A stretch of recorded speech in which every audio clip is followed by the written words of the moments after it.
भारत के सर्वोच्च संवैधानिक पद पर निर्वाचित करने के लिए मैं सभी सांसदों और सभी विधानसभा सदस्यों का हार्दिक आभार व्यक्त करती हूँ। आपका मत देश के करोड़ों नागरिकों के विश्वास की अभिव्यक्ति है।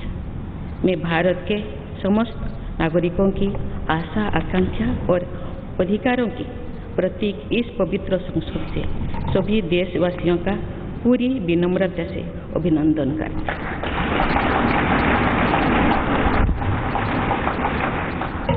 आपकी आत्मीयता, आपका विश्वास और आपका सहयोग मेरे लिए इस नए दायित्व का निभाने में मेरी बहुत बड़ी ताकत रही।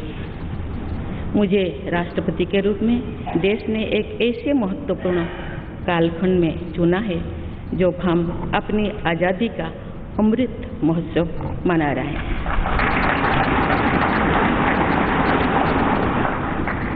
आज से कुछ दिन बाद ही देश अपनी स्वाधीनता के 75 वर्ष पूरी करेगा। ये भी एक संयोग है कि जब देश अपनी आज़ादी के 50वें वर्ष का पर्व मना रहा था तभी मेरे राजनीतिक जीवन की शुरुआत हुई थी। और आज आज़ादी के 75वें वर्ष में मुझे ये नया दायित्व मिला है। इस ऐतिहासिक समय में जब भारत अगले 25 वर्षों के विजन को हासिल करने के लिए पूरी ऊर्जा से जुटा हुआ है, मुझे ये जिम्मेदारी मिलना मेरा बहुत बड़ा सौभाग्य है। मैं देश की ऐसी पहली राष्ट्रपति भी हूँ जिसका जन्म आज़ाद भारत में हुआ है। हमारे स्वाधीनता सेनानियों ने आज़ाद हिंदुस्तान के हम नागरिकों से जो अपेक्षाएं की थी उनकी पूर्ति के लिए इस अमृत काल में हमें तेज गति से काम करना होगा। इन 25 वर्षों में अमृतकाल की सिद्धि का रास्ता 2 पटरियों पर आगे बढ़ेगा, सबका प्रयास और सबका कर्तव्य। भारत के उज्जवल भविष्य की नई विकास यात्रा हमें सबके प्रयास से करनी है, कर्तव्य पथ पर चलते हुए करनी ही है। कल यानी 26 जुलाई को कारगिल विजय दिवस भी है। ये दिन भारत की सेनाओं के शौर्य और संयम दोनों का ही प्रतीक है। मैं आज देश की सेनाओं को तथा देश के समस्त नागरिकों को कारगिल विजय दिवस की अग्रिम शुभकामनाएं देती हूँ। देवियों और स्वजनों, मैंने अपनी जीवन यात्रा पूर्वी भारत में ओडिशा के एक छोटे से आदिवासी गांव से शुरू की थी।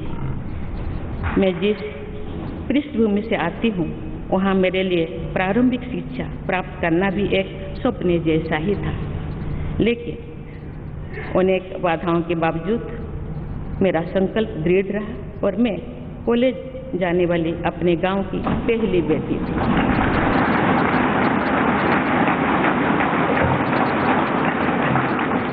मैं जनजातीय समाज से हूँ और वार्ड काउंसिलर से लेकर भारत की राष्ट्रपति बनने तक का अवसर मुझे मिला है। ये लोकतंत्र की जननी भारतवर्ष की महानता है। ये हमारे लोकतंत्र की ही शक्ति है कि उसमें एक गरीब घर के पैदा होने बेटी, दूर सुदूर आदिवासी क्षेत्र में पैदा हुई बेटी भारत के सर्वोच्च संवैधानिक पद तक पहुंच सकती है। राष्ट्रपति के पद पहुंचना मेरी व्यक्तिगत उपलब्धि नहीं है, ये भारत की प्रत्येक गरीब की उपलब्धि है। मेरा निर्वाचन इस बात का सबूत है कि भारत में गरीब सपने भी देख सकता है और उन्हें पूरा भी कर सकता है।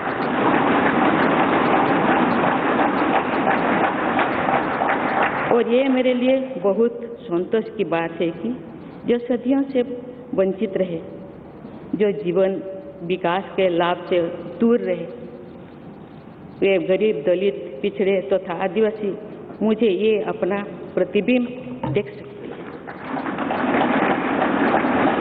मेरे इस निर्वाचन में देश के गरीब व का आशीर्वाद शामिल है। देश की करोड़ों महिलाओं और बेटियों के सपनों और सामर्थ्य की झलक है। आइए हम सभी एकजुट होकर समर्पित भाव से कर्तव्य पथ पर आगे बढ़े तथा वैभवशाली व आत्मनिर्भर भारत का निर्माण करें।